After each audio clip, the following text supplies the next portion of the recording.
Well, everybody, it's shortly after 10 a.m. and it's time to get going. I want to welcome everybody to Interfaith Community Sanctuary on the first Sunday of the month of July, and to let you know, at Interfaith, we do a yearly discernment, gets picked out by the ministers, and then we do monthly aspects of that discernment. And the discernment for this year is Healing the Mystic Heart. And it's based on a book by Dr. Edward Bastian. Which is a wonderful book, and later we can, if anyone's interested in it, let me or Joey know, we can give you the title. The monthly discernment for July is confession and forgiveness. So on that note, I would like to start our service with calling in the ancestors. And Michael is going to do that.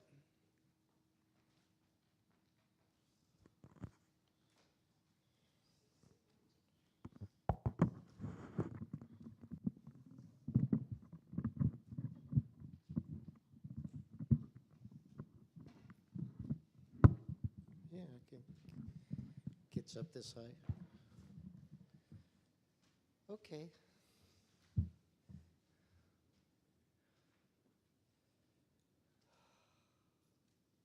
Okay, we're all here. At least everyone who's here is here. I think. Okay, we're going to call in the ancestors as we do when we get together, when we gather. And who are the ancestors?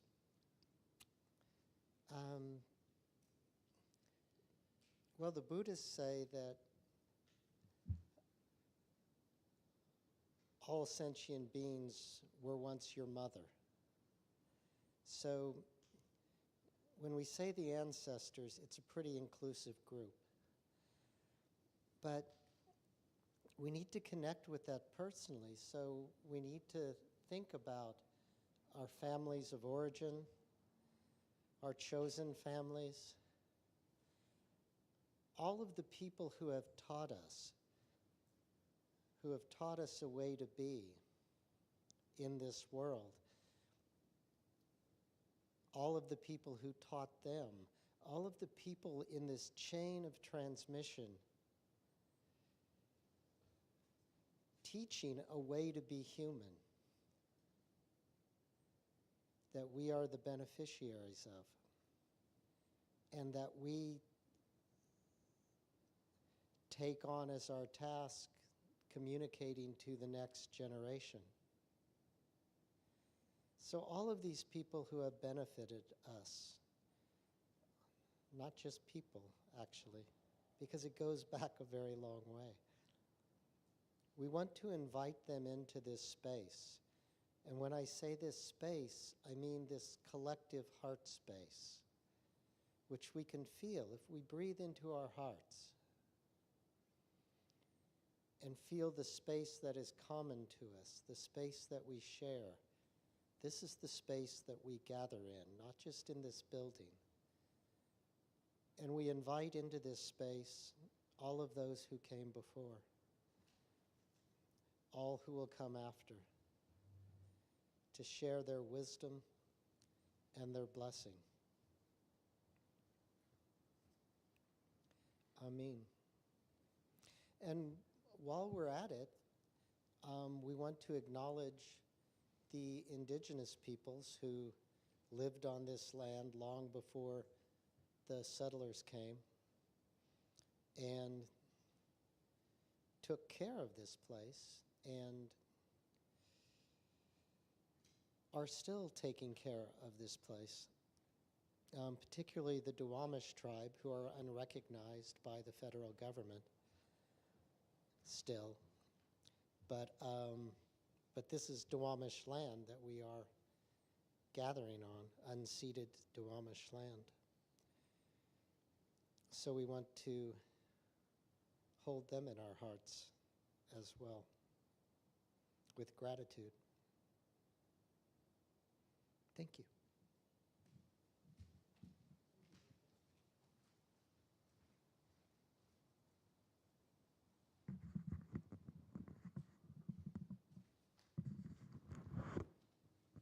Also, as part of our service, we take time to honor the divine feminine.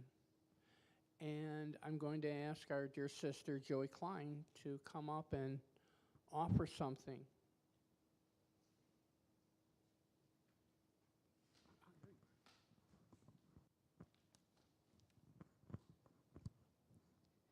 I was asked just a few moments ago to give an offering to the divine feminine. First of all, good morning. It's great to see your lovely faces on this warm morning. Hello out there. And a few minutes after I was asked, I was just hit with this inspiration. And so it's going to be a little participatory, and it's going to follow what our discernment is, which is confession and forgiveness. So I'm going to say, Holy Mother, I confess. And then I'm going to be silent for a moment, and each of you can think of something that you confess. And then I'm going to say, Holy Mother, please forgive me. And we'll do that 3 times. Okay.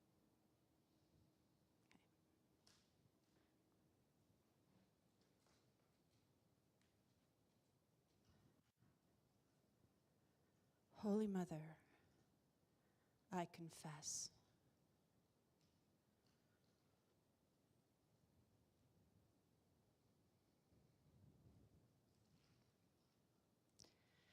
Please forgive me.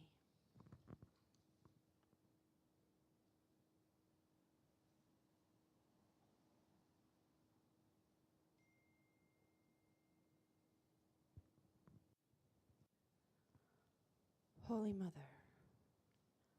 I confess.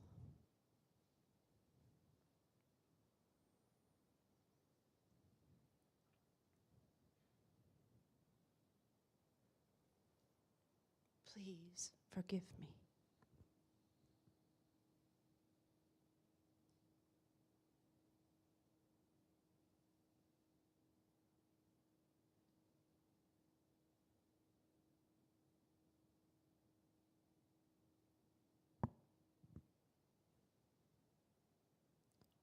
Holy Mother, I confess.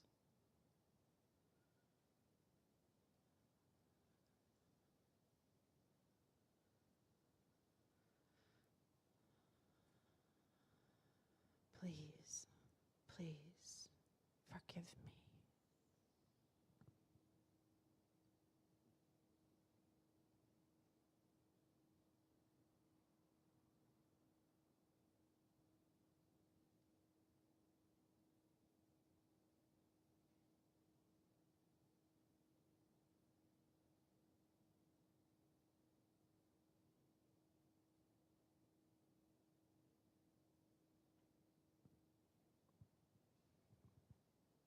Amen.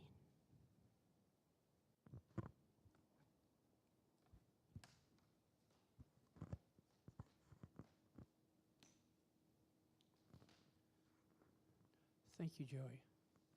Well, I must tell you, I am really looking forward to today. We have someone speaking who I've never heard speak before, and I've been looking forward to it.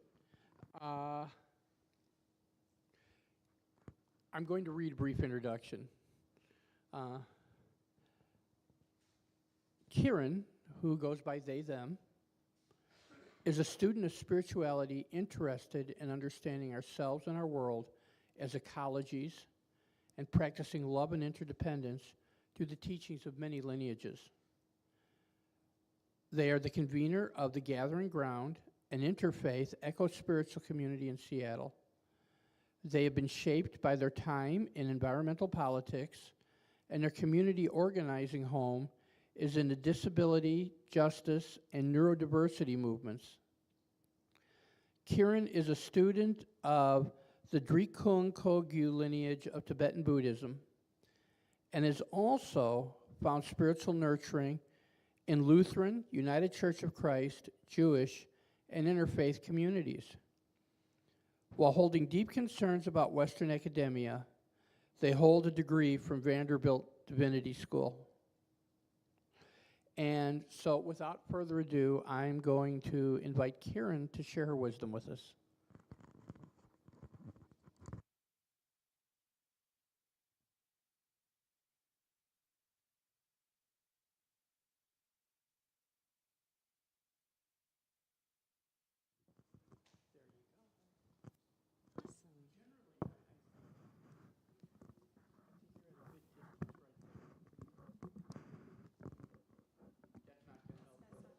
Not gonna help it. Is it fine if it's down? Is that?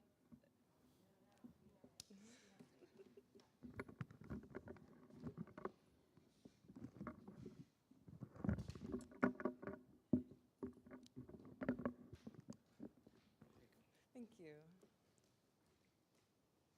Well, thank you for the introduction. I'm Kiran. I've only ever been here on a third Sunday, so I've never seen what one of these Sundays look like. I'm just going to roll with it. And so I was invited to speak more on this month's theme of confession. And it's pretty good timing because for a few months now, confession practice has been my primary daily practice. And I'm actually planning a 1-month retreat to get deeper into it this fall. Do I get closer?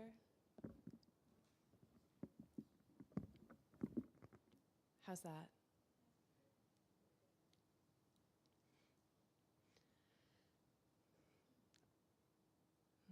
And I also really appreciate getting to speak to you all on Independence Day weekend, and a chance we get to bring awareness to who we are as a nation, and our nation could always use more awareness. So I really felt called to bring that into what I wanted to say today. And I want to start out by exploring all of our intentions. Like, why did you all show up here today? Why did I show up here today? Very Buddhist to explore our intentions. And because a lot of times we act without really thinking about it through. At least a lot of times I act without really thinking it through first, right? We just kind of have these urges, and then we do things, and then things happen. Sometimes that works out. And as we practice, we bring more and more awareness to those moments before we act, to our intentions, hopefully. And we imagine and envision the outcomes that we aspire towards. And then our intentions are what drives our actions more and more, rather than us being dragged blindly around by our actions. And so I feel a lot of different intentions in myself today. I feel an intention to do a good job and have people like me. I feel an intention to participate in connection, to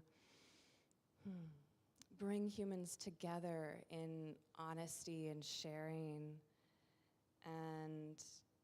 things that I think and feel, because I think that can be liberating. I think that when we connect and weave ourselves together and share our deep, real feelings and our hearts, that's how we move forward with greater love and compassion.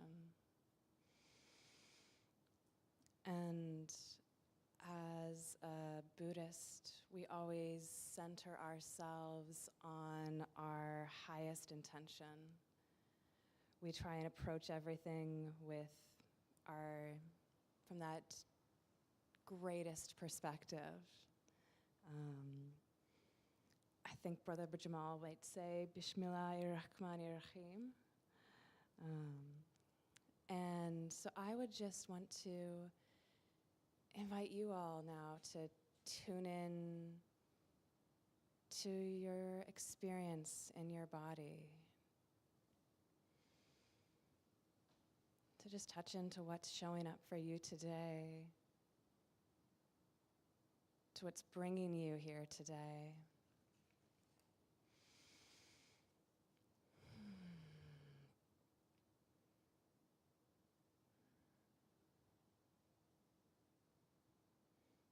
And just really tuning in and asking your heart, what are my aspirations for being a part of this community today? Noticing whatever intentions, whatever thoughts come up for you. And as Brother Jamal would say, all feelings are sacred. So bringing awareness to them, bringing attention to them.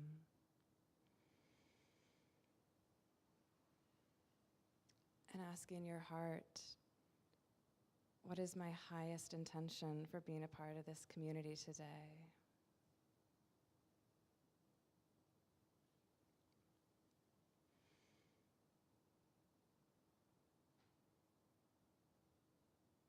And setting that intention as your aspiration. May my participation today be dedicated to that highest intention.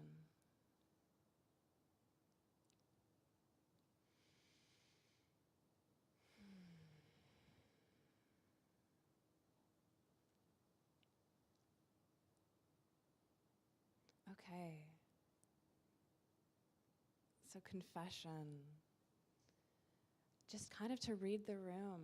Like if when I say the word confession, what comes up for folks? Can folks throw out some words or images? Catholic upbringing. Another Catholic upbringing. Yep, we'll make it unanimous. Unanimous Catholic upbringings. Doing something wrong. Sin. Mistakes. Remorse, shame, recognizing that we've made mistakes, belief in what you want and intend, want to intend, telling someone, release. Revelation. Prostration.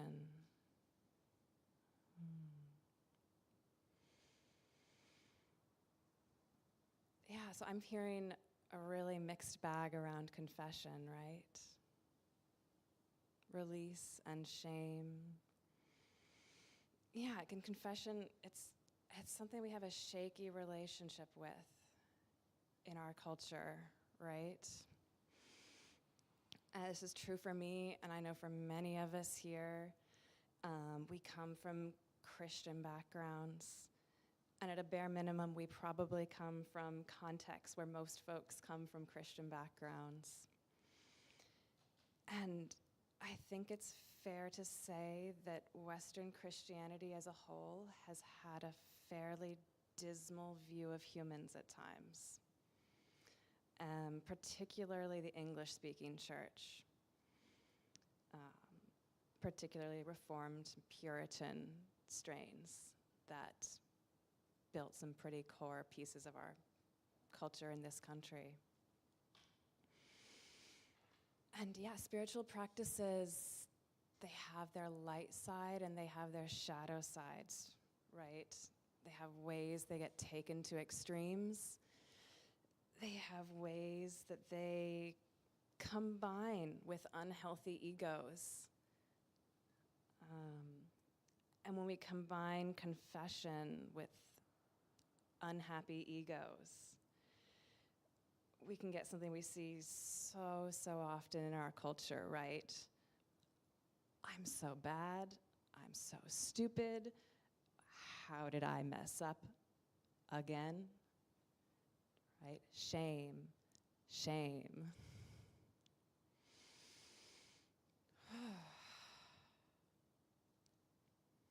There's a very, very, very famous story in Buddhist circles that gets told enough that I've heard multiple versions of it, but I'll tell one, which is a story of many Westerners at one of the Dalai Lama's conferences.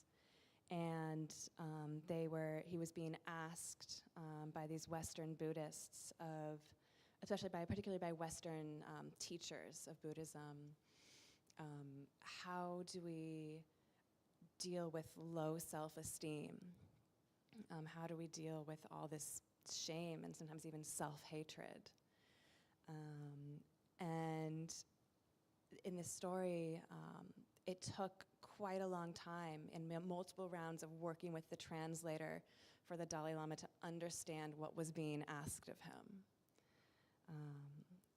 And he was even sometimes like, I don't think that's a very big problem, is it? Yeah, and it's a really famous story because we can really relate to it, right? That is our culture. And it can help us feel less alone, to recognize like, oh, it's not just me. Like this is this deep, pervasive strain that we're in together. And it can be really freeing, right? To be like, oh, low self-esteem isn't a human condition.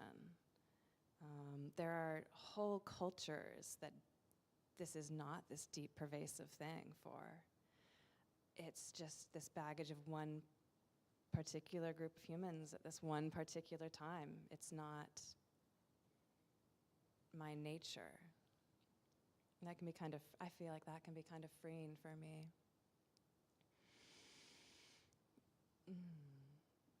Yeah, because so often in the Western world we're taught there's something wrong with us, right? We might get taught it in kindergarten. We're probably getting taught it by middle school. Raise your hand if you came out of middle school with really solid self-esteem. Well, yeah, congratulations. Yeah. Yeah. We can get so much shame heaped on us.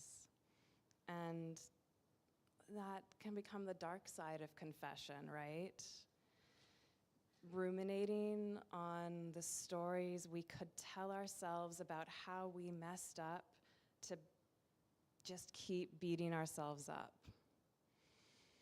Heaping shame on ourselves in the hopes we'll feel less shame in the future, right? The beatings of the ego will continue until the ego's morale improves. And so I don't think it's really a surprise that the dark side of confession is so prevalent when we think about it, when we think about approaching that practice. And actually, as I've been taught that confession practice is actually one of the most powerful practices for working with shame and for working with low self-esteem. And that the starting point of confession practice is pride, not the 7 deadly sins pride, not competitive pride, worldly pride, oh, I'm so much better than him pride. It's what in Buddhism we call divine pride. It's an unshakable confidence and faith in our own potential, in the deep perfection and purity of our own nature, in the purity of our awareness, not all of the temporary shapes that we twist ourselves into, something beyond shape.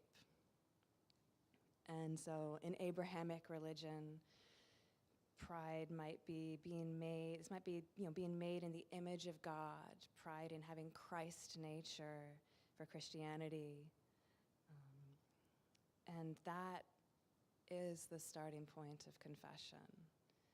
The starting point is grounding it in our unchangeable goodness.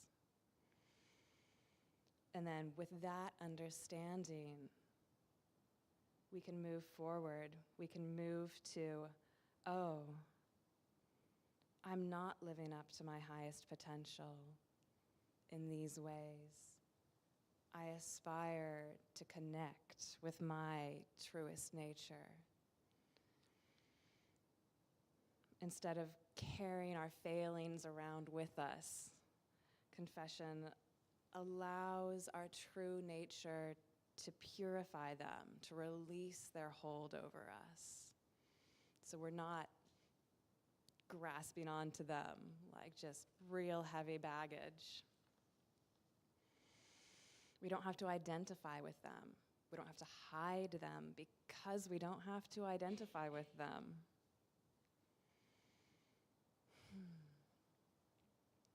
And then the other side of judging ourselves, right, is judging others.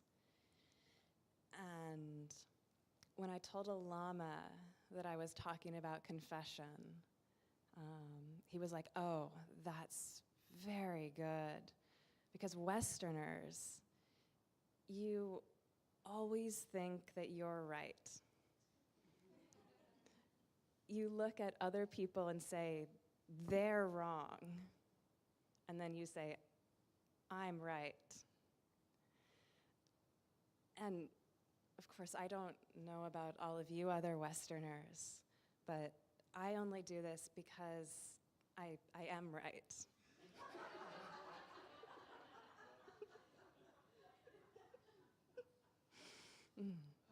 Of course, I was pretty wrong about my thoughts and judgments when I was 15. And it was pretty wrong when I was 25. And actually, even last year, I was still pretty wacko in some areas. But this year, this is the year that I'm right. Thank you. And spunky. And this means that there are many others, of course, who are, as usual, as every year, wrong. Yeah, we can really judge other people quite a lot. I can really judge other humans quite a lot. And I can tell myself stories and get afraid and angry about other people. And it's really, really easy to open a newspaper on my phone and do that far too often than is advisable, and get mad and afraid and judgmental. And something that I've noticed and that my practice invites me back to again and again and again and again, is to notice how I'm separating myself, how I judge other people and make myself separate from them. I make myself separate from politicians. I make myself separate from fossil fuel lobbyists. I make myself separate from the supporters of war. And then I judge them. And it reminds me of something a good friend says all the time. There's something about that guy I just can't stand about myself.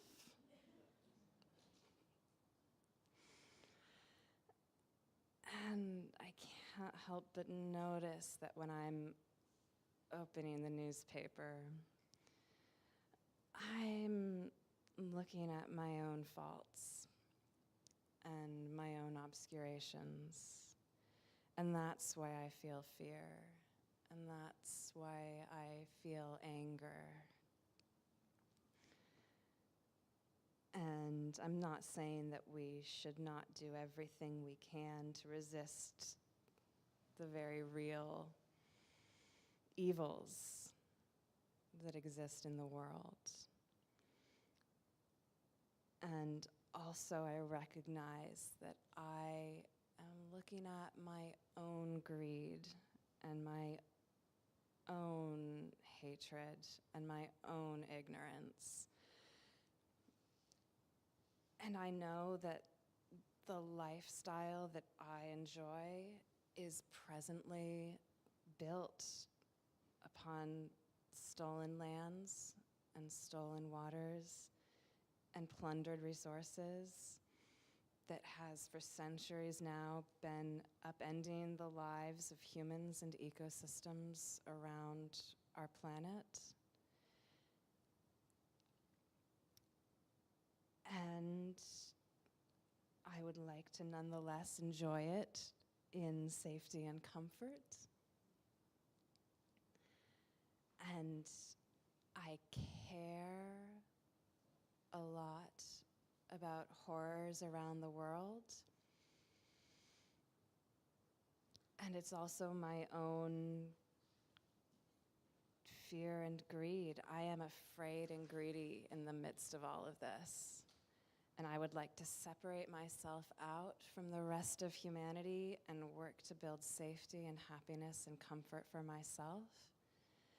And just like any oil executive or real estate investor or war profiteer, I can look at them and I am looking at myself as my habits tell me to be like a crab in a crab bucket and claw myself out of the pot by pulling down and pushing on the other crabs.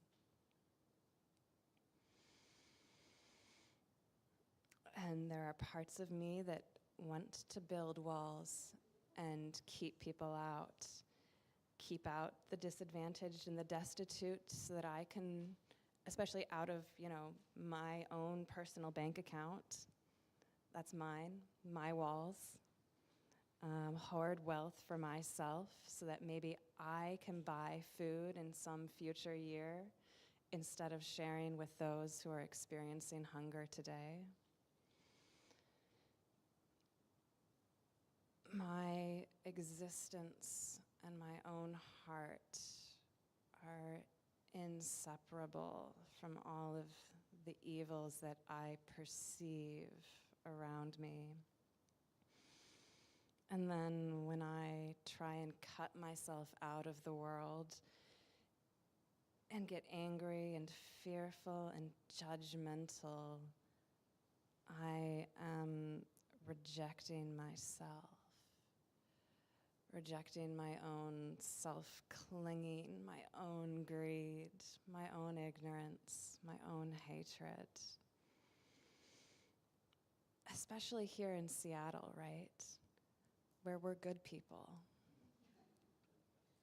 right? Like, sure, I am a colonizer, technically living on stolen indigenous land, technically one body in a society of bodies that are upholding systems of dispossession here and around the world. But I'm one of the good ones. I disagree with colonialism, and I care about the environment, and most importantly, I vote correctly. And then there are those other Americans, the ones whose fault this all is. I reject and I push away, see. I separate myself from the world I am a part of. I separate myself from the land that I live on, the food that I eat, from my own body.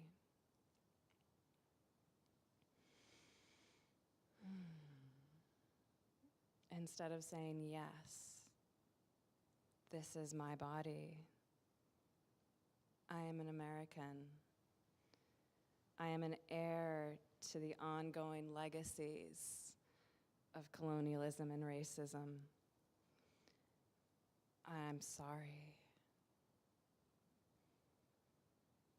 The karmic fruits of America aren't only someone else's fruits, some dead slave owner's fruits, or some congressman's karmic fruits. They're my karmic fruits.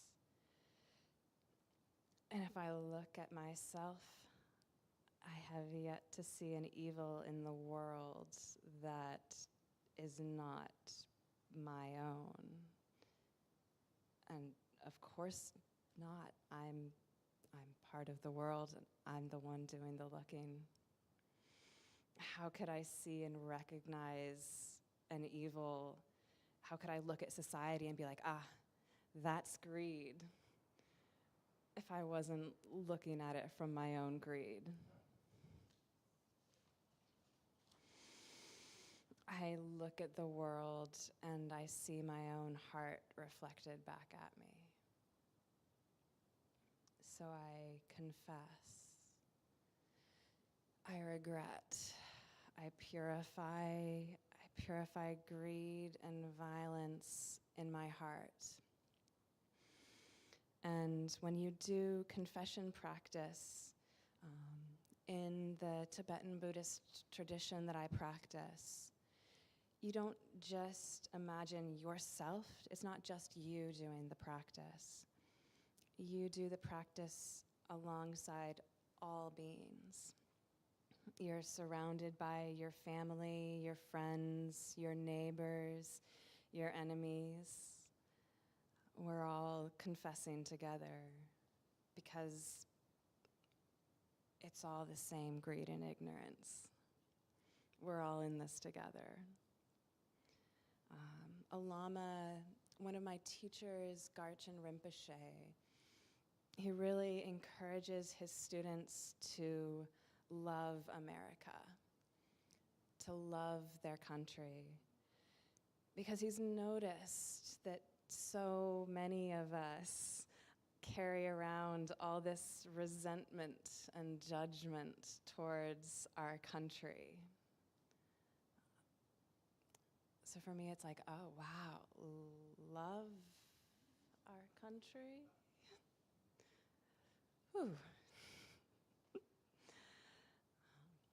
In my community, we've been gathering around some of the writings of Eli Clare, a writer and activist in disability justice, ecological justice, queerness.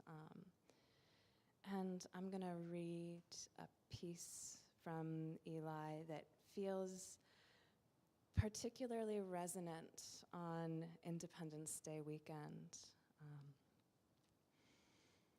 And I encourage you, as you listen, to not just listen with your thoughts, but to also listen with your body.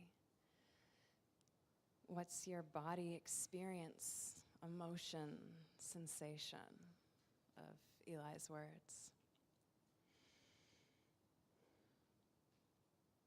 It's early autumn and I step into an agribusiness cornfield.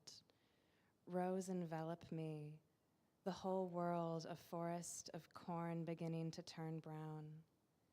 Leaves and husks rattle overhead. I walk along the furrows between rows, step onto the mounds upon which the stalks grow. A repetition of the same plant fills the space. Nothing chirps or rasps, squawks or buzzes. The cicadas and grasshoppers have gone dormant for the season. I see no traces of grouse, pheasant, fox. If it were a rainy day, I'd see brown water running down the slight slope I'm standing on, washing the dirt away before my very eyes. In a monoculture, a world of damage lies beneath the obvious sameness. During that autumn walk, I couldn't smell the pesticide residue, but it hung in the air I was breathing.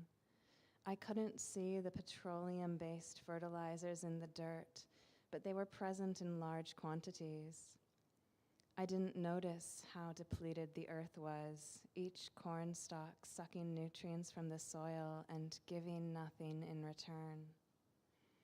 Nor did I notice the 6 or 7 inches of topsoil that had already been washed away in the last 150 years. I had no visceral awareness of all the invasive pests, the true armyworm, the European corn borer, the corn rootworm, among many others, that breed and eat with abandon in monoculture cornfields, which in turn force agribusiness farmers to spray endless rounds of pesticides. Simply put, monocultures do an immense amount of damage. So much labor and violence goes into creating and maintaining them. Their existence requires hundreds of eradications and removals. The history of agribusiness corn, soybeans, wheat, and beef haunts me. I return to an old black and white photo, scratched and faded at the edges, taken in the 1870s. It starkly portrays the violence on which these monocultures were created. At the center looms a mountain of bison skulls, thousands upon thousands heaped on top of each other, maybe as many as 180,000. No single skull is distinct. Instead, they blur together, becoming a geometric pattern of bone. Soon they will be ground into fertilizer. Amidst these bones are 2 men. Both wear dark suits, and each stands with a foot resting on a skull that's been pulled out of the jumble. One is posed at the base of the pile, the other 25 feet above him on top of the mountain. They make me shiver. They are braggarts, maybe bison hunters or government officials or land speculators. Their body-mind language proclaims, look at what I own. My heart breaks and breaks again. Starting in the early 1800s, white hunters killed these big, shaggy creatures indiscriminately, 30 million in less than a century. They left the carcasses to rot, took only tongues and skins with them to sell. Later, white homesteaders collected the bones for fertilizer. The US government encouraged this slaughter as one strategy among many to conquer the indigenous peoples of the Great Plains. The Lakota medicine man, John Fire Lame Deer Lakota, described the connection between his nation and bison.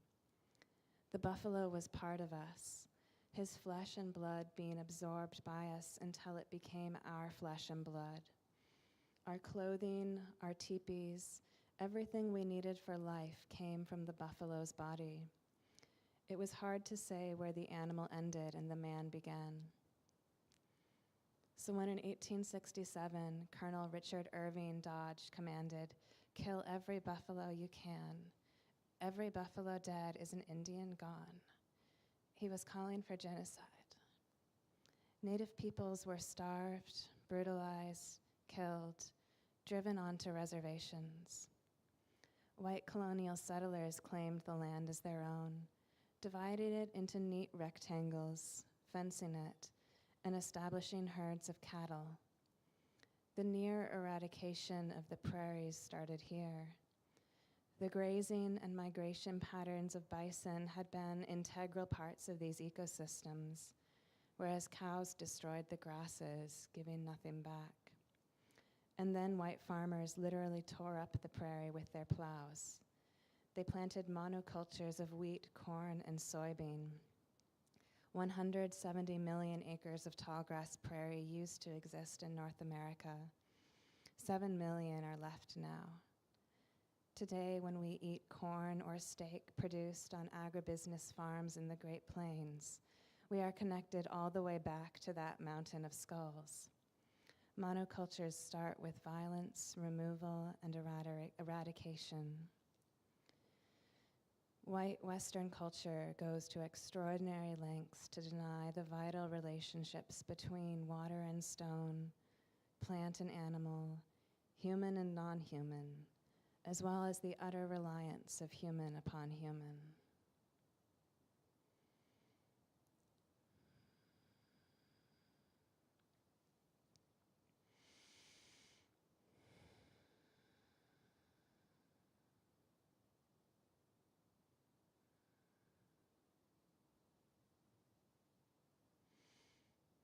I'm drawn back to the words of John Fire Lame Deer Lakota.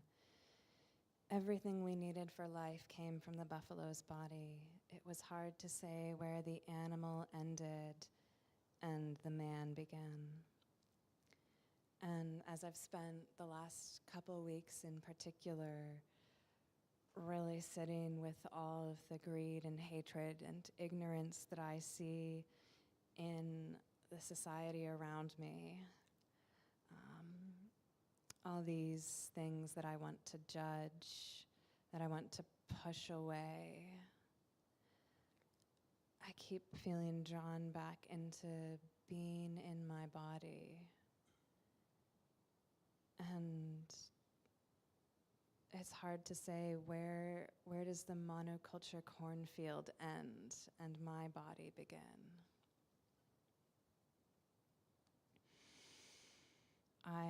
This body-mind, am completely inseparable with stolen lands and the plants and creatures of those lands, and with politicians and agribusinesses, the stock market, indigenous nations, exploited immigrant labor, streets, electrical grids, chemical plants, water plants, public schools, libraries, hospitals, churches, labor unions, Boeing.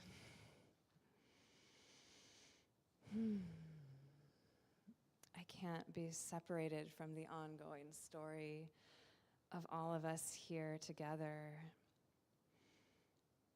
I am an heir to the legacies, the ongoing legacies of greed and hatred and delusion that live inside my heart and in all of the systems that make up my embodied existence.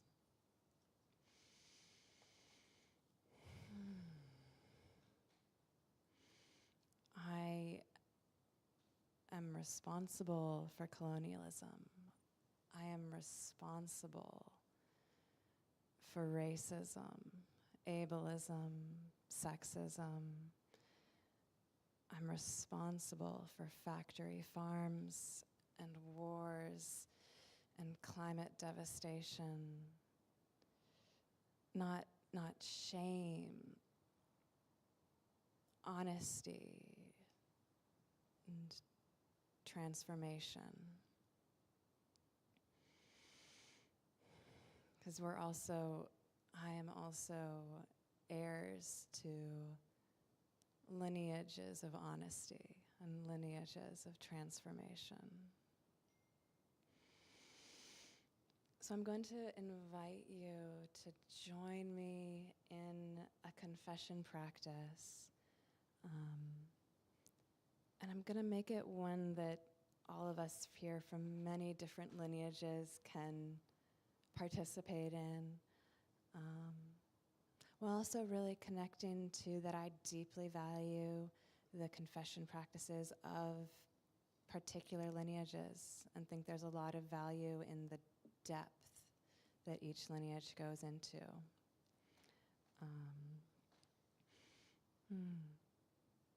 But as we practice together today, the first thing I really want to invite us to do is to do it with all beings. To feel ourselves surrounded by our family and friends, by our neighbors, by our fellow Americans, including our enemies, and not just human, more than human too, my cat, who also participates in factory farming and probably does other things too.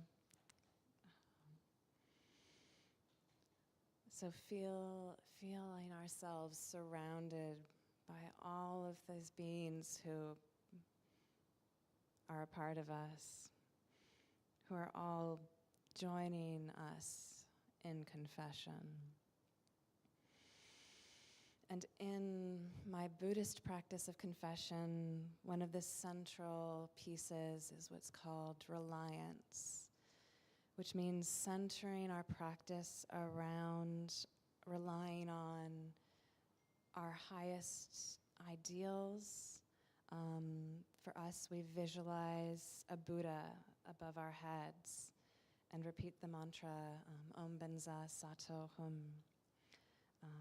And there's a longer version, but and for Christians, I know for centuries have had the Jesus prayer, Lord Jesus Christ, Son of God, have mercy on me. There is a Muslim one.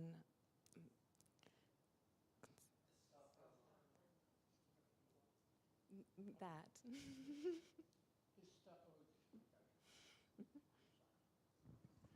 Astaghfirullah. Yeah, and I know, and all of these, I know when they're traditionally practiced, they'll be chanted, they can be chanted hundreds and hundreds of times in a day. And so I'm inviting you to visualize or imagine, feel a being or an archetype or an ideal that's appropriate for you to confess to. A reminder of your potential for love and compassion. Feeling their compassion, feeling their presence. They're with you, with everyone, with all of the uncountable beings gathered around us. And feeling how this guide can hold all of our misdeeds with total, loving, compassionate understanding. And saying, if you'd like, any words, any mantra you would like to say. And as you practice, you can also visualize cleansing, purifying presence, cleansing, purifying white light coming from your guide, the love of your guide, totally filling all of us, forgiving our misdeeds, and totally cleansing all of these habits and mistakes that we're going to bring.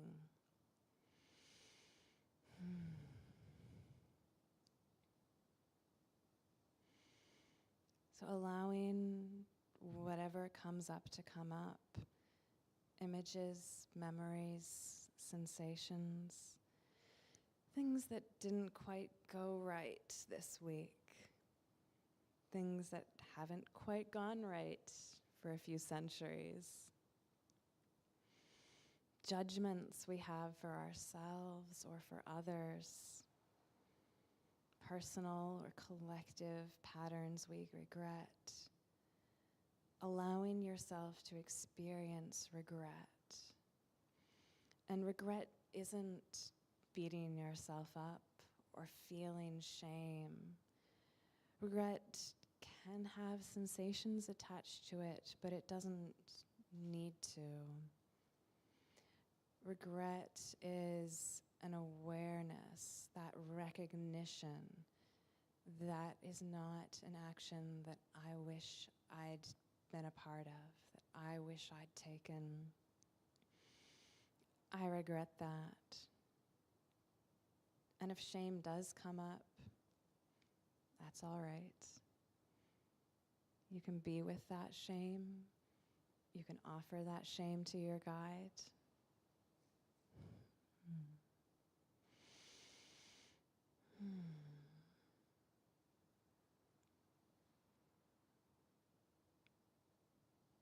And as things come up, as you confess, the other piece is resolving, promising to not repeat it. I regret harming myself and others in that way. I am committed to not repeating it. And this can be a bit of a tricky one. I remember being a preschooler and being told that I had to apologize, and that apologizing meant not doing it again. And I had a pretty good grasp of my 4-year-old capacities. And I was like, oh, that is going to happen again. And so when we resolve to repeat it, it's not that we are never going to slip up again in similar ways. It's a commitment. It's a vow we make to steer our paths, not to always 100% always be on the path. And the deeper that commitment is, the less wobbly it is, the more faith we have and grow in our ability to change and in our source of refuge, our faith in our spiritual course, the more power it can have to steer our path.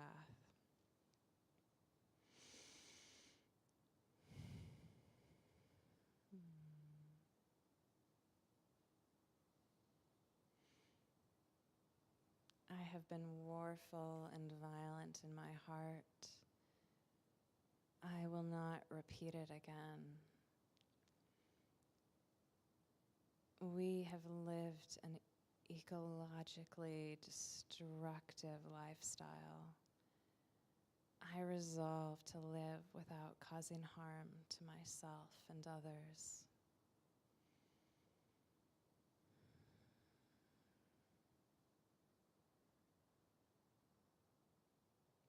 I confess my ignorance and unmindfulness. All of the ways that I cause harm that I do not know to confess, the ways I fail to notice harm because I'm distracted or self-focused. I resolve to be aware.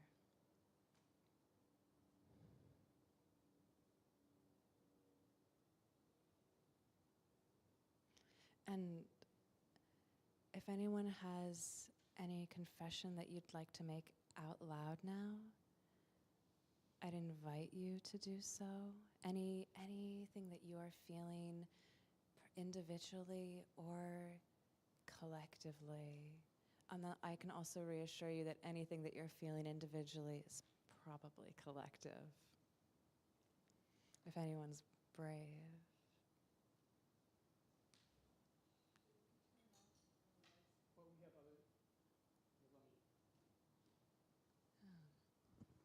We have a section called Sharing of the Heart where we do that, and Okay. at that point, we turn off the live stream. There's some things that we have to do before.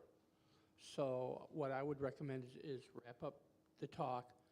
We'll get those things done. Then we'll turn off the live stream, and then if anyone wishes to make a confession aloud, Yeah. they can. All right. Okay.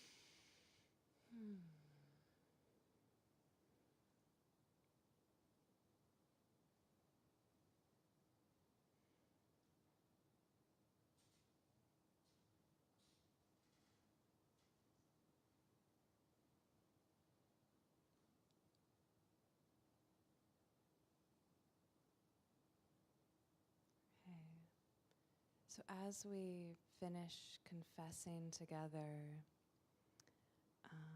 I'd like to bring our awareness back to the expansiveness of all of us, all life, all beings, and to experience that by confessing together, by our heartfelt confession of all this muck that we're getting up to, that we're all of us together cleansed of our habits of self-grasping, ignorance, greed, fear, and anger. And as we're all cleansed, your guide, your archetype of love and compassion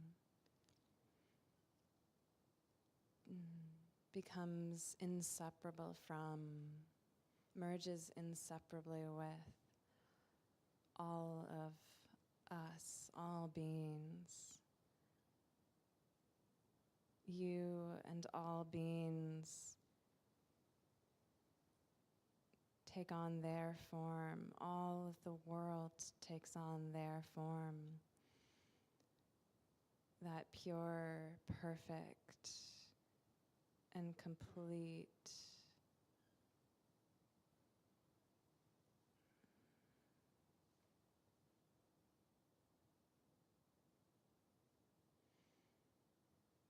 seeing ourselves and all of our fellow beings as we actually are, with the clothes of all of our bad habits stripped away. Loving and compassionate with the nature of the divine.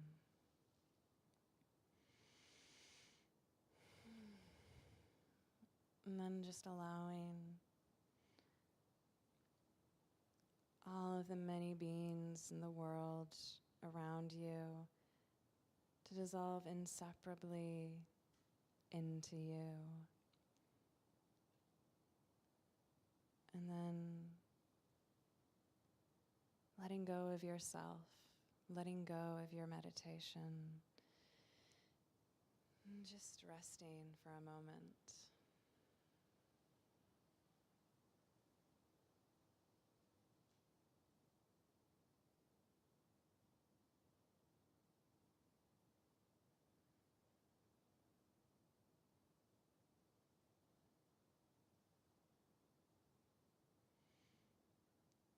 Thank you for practicing with me.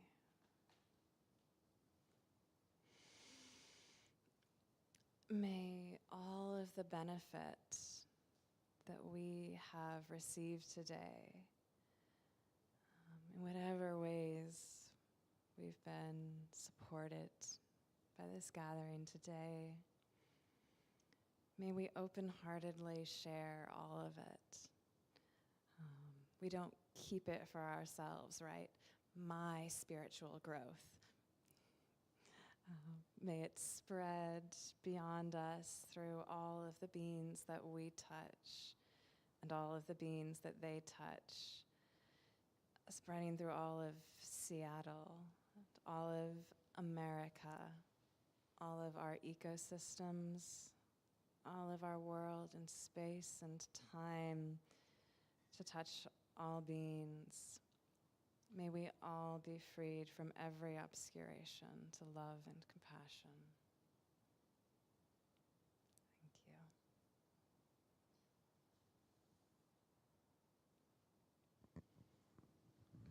Thank you. That was truly remarkable. It fits the definition of a good talk, of a good sermon, as it were, and that is that I think it's given us all something to take home with us. And I think it's made everybody a little better for having heard it. So thank you, Kirsten.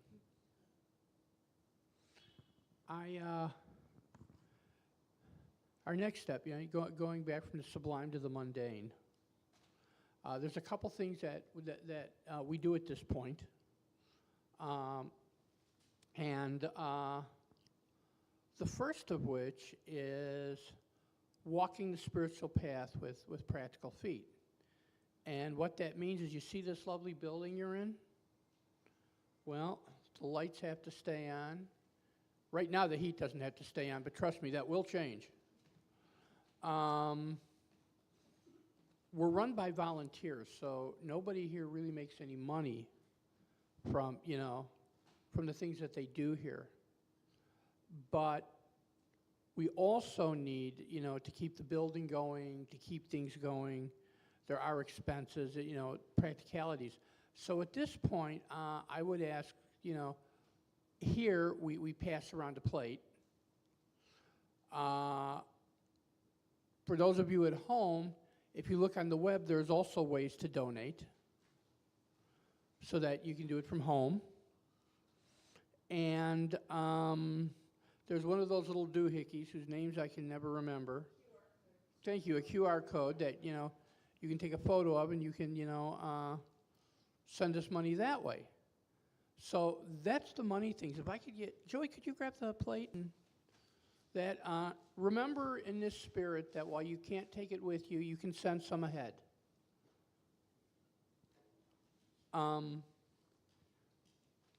So while Joey's getting the plate to pass around, I'm going to move into the next portion, which is upcoming gatherings and upcoming things that we do. We're not just here on Sunday. There's something that goes on almost every day of the week here.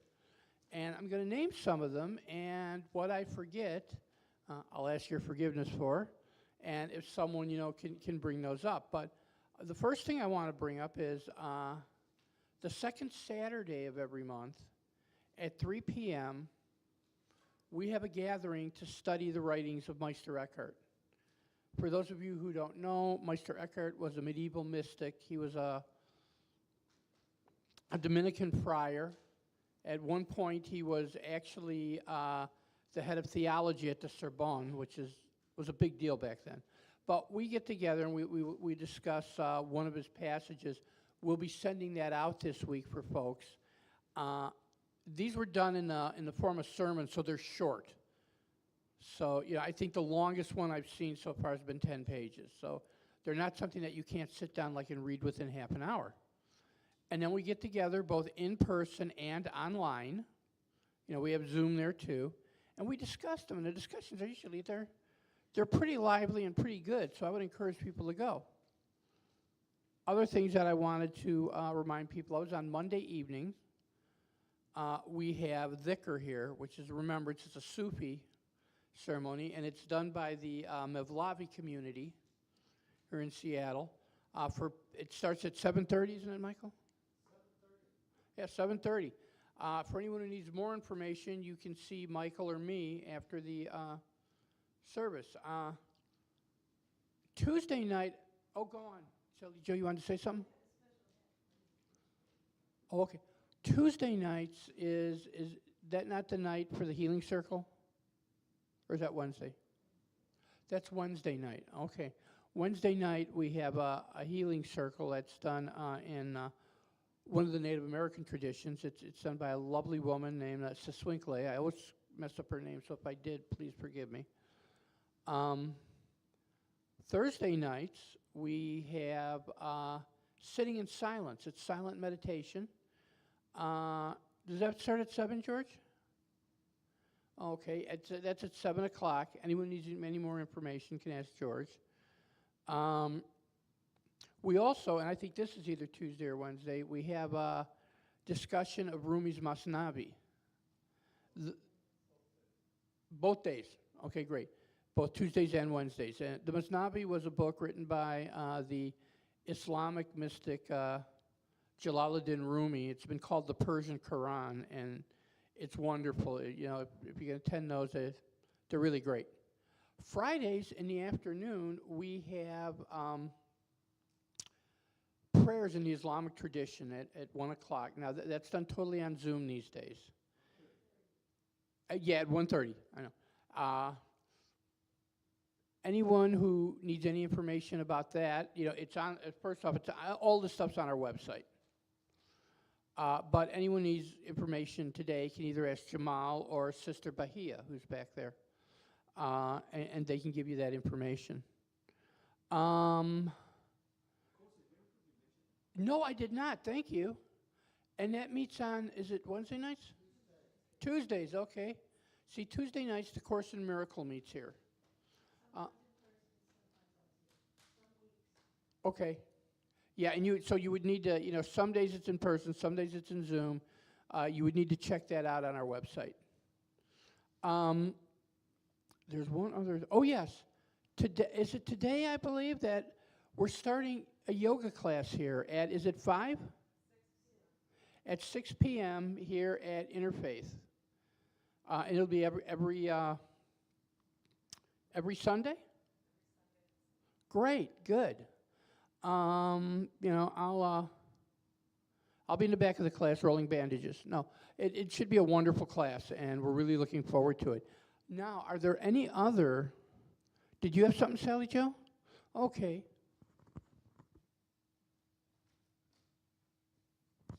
We have a special guest visiting on Saturday, July 20th, and we have an evening of meditation, satsang, and spiritual blues music with a program called Bhajans and Blues with Bodhi Shudhananda, coming from India, I believe. And he's I believe he's in the tradition of Hinduism, right? I'm not sure what his tradition is. He could be, it doesn't say here, it says author, teacher, visionary, and humanitarian Bodhisattva will talk on the heart's journey to mindfulness in our daily lives. He might be a Buddhist, I'm sorry. I didn't want to mistake that. Anyway, it's also featuring blues guitar instrumentals by Tim Sherman Band, which is a local blues band.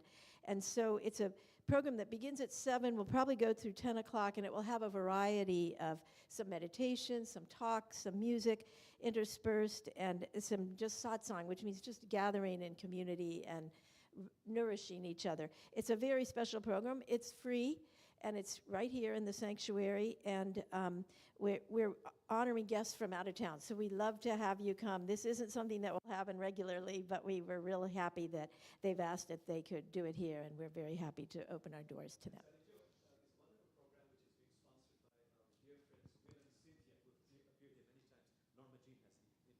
Oh, okay, great, thank you. Indeed, so it's so beautiful to be here. I know most of you from times past, living here and being part of this extended family. It was such a joy to come into town and not planned to be at the celebration at the Tibetan Buddhist monastery of the Dalai Lama's birthday yesterday. And my own 79th birthday was the day before. And I found myself in such a beautiful contentment there later at the monastery that I kicked back my seat in my car and slept there last night beautifully until 4 this morning. And so now I got to actually be here with you, which is a blessing in itself. And so many of us here have known Sister Lucy Kurian. I have just hosted her as a part of her wave of coming through. And the people, Cynthia Bricks and Will Keepan, who brought her first, are the people who have done gender equity for 30 years throughout this planet, especially in South Africa during apartheid. When I realized that Cynthia had basically led that, and both of them done that, I felt they were so courageous for so long, but Desmond Tutu also, that the least I could do, even in my aging time, is the best I can do. And so I'm hosting, and I've been talking with them for years to do this gathering that is about 1 month from now, August 2nd, 3rd, and 4th. I see that we will have a van to bring people from here up to Mount Vernon. They're coming to Mount Vernon. It's their first time live since COVID. They're bringing their international team. So it's really a reset for our whole region to come to a place of harmony together and to have a family reunion of the globe, of the family of the globe. And in my 43 years of practicing and gathering, I think this is the most culminating event I've ever had the great honor to bring together. So please, I have several sizes of this, 1, 2, 3, big, medium, and little, and partake of it, and even consider moving aside all that we have, which is so much. Thank you so much. Thank you so much, Norma Jean. Very quickly, Will and Cynthia, who have frequented our house of worship many times, they've written a book co-authored with famous people from all over the world called Gender Equity and Reconciliation. It's a much acclaimed book, recently written and recently published. So they have given this as a free gift. If you want this, please take it free of cost. I've put some copies out there. Thank you.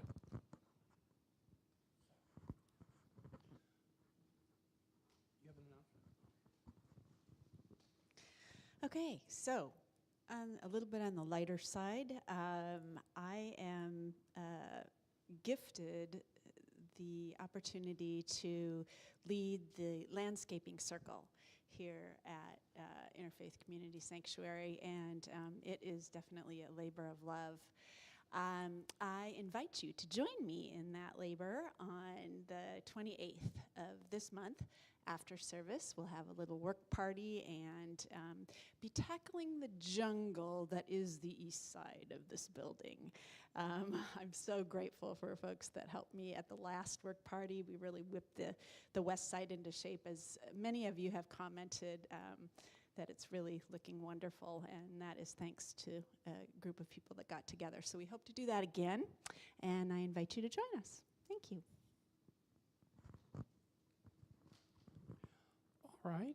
At this point, we're going in a moment to go into sharing of the hearts. So I'm going to bid goodbye to our folks out there in streaming land. Thank you for coming. May the divine presence bless you and keep you. And we look forward to having you with us again, either in person or online at our next service, which is next week on Sunday. Who knew? And it will be the universal worship, which is something that was gifted to us by the founder of the Inayati Sufi order, Hazrat Inayat Khan. And it will be, like I said, 10 o'clock this coming Sunday. I look forward to seeing you all. God bless.